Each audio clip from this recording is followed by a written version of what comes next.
Hello students, hello family members, welcome back to the 4th grade Smoketown website. I wanted to first go over the different types of ways that you can submit things to us as we continue our online learning. Of course, we're all aware of Google Drive. That's where most students are submitting most things to their teachers by sharing a document. However, anytime you see a Google form and submit it, an Edpuzzle, a Quiz, a Padlet, or a Flipgrid, which have all been introduced in our STEM lessons, the teachers will be able to see which students are completing it and how they're doing during those different assignments. So we encourage you to continue to check out and complete all of those links as you see them on our website. With that being said, let's go over the resource links for this week. Once you click on the resource links, this all looks the same. Let's start with Read Aloud. When you click on Read Aloud, we are looking for week 5, the week of April 27th. Clicking on that will take you to the Read Aloud for the week, where we will be starting a chapter book called the Aurora County All-Stars. On Monday, we are going to watch a book trailer. It's kind of like a movie trailer, but for a book, and we'll also be getting a little bit of an introduction to the story. Then you can go to Flipgrid and tell us if you think you're going to enjoy the book.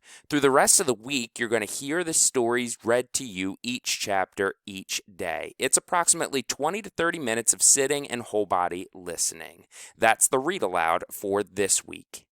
As we move on to writing, as you have typically seen, we still have those prompts as options. Once you go into week 5, those prompts will still be there.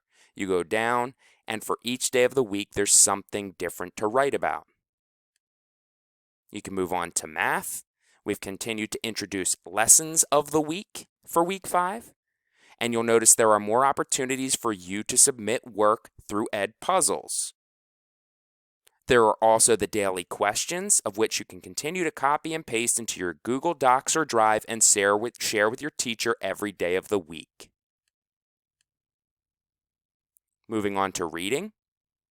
As we continue to introduce new topics in reading over the last couple of weeks, once you click on week 5, you can see that there will be a new skill, new vocabulary, and a new story. There's also opportunities for you to submit things online through Google Forms and Flipgrid. Moving on to spelling, we have another new list of words this week.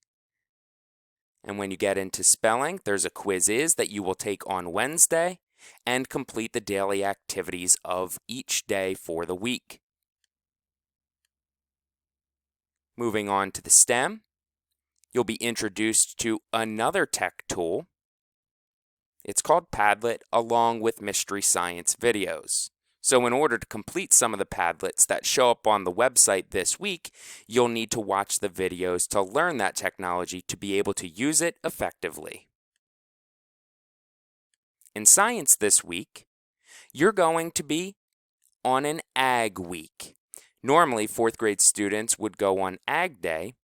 This year, we're not able to make Ag Day real, so we're going to make it virtual. And there's lots of opportunities for you to interact with us during your Ag Week practices. For example, on Monday, you'll be having an opportunity to complete this science experiment. If you click on the Flipgrid and type in your 101 or your 102 number, you'll be able to post a video just like Mr. Panza and his family did of you and your lab partners completing the experiment from your home. Later on in the week, there's another Flipgrid or a Padlet that you could then log into.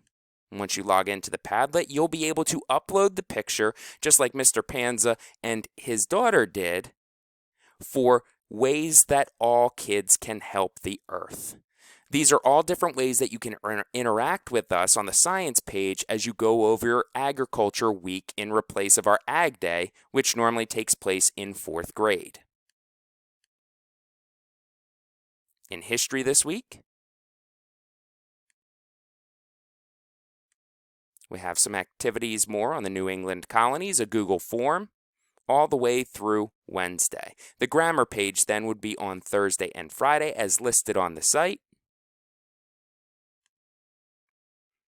So when you get to the grammar page for Thursday and Friday, you can see that there are other opportunities through Google Forms to interact with us, as well as the daily edits. So once again, these tech tools are going to show up, and if you're not sure how to use them, just visit the STEM page because we've gone over how to use each of them over the last few weeks during our online learning.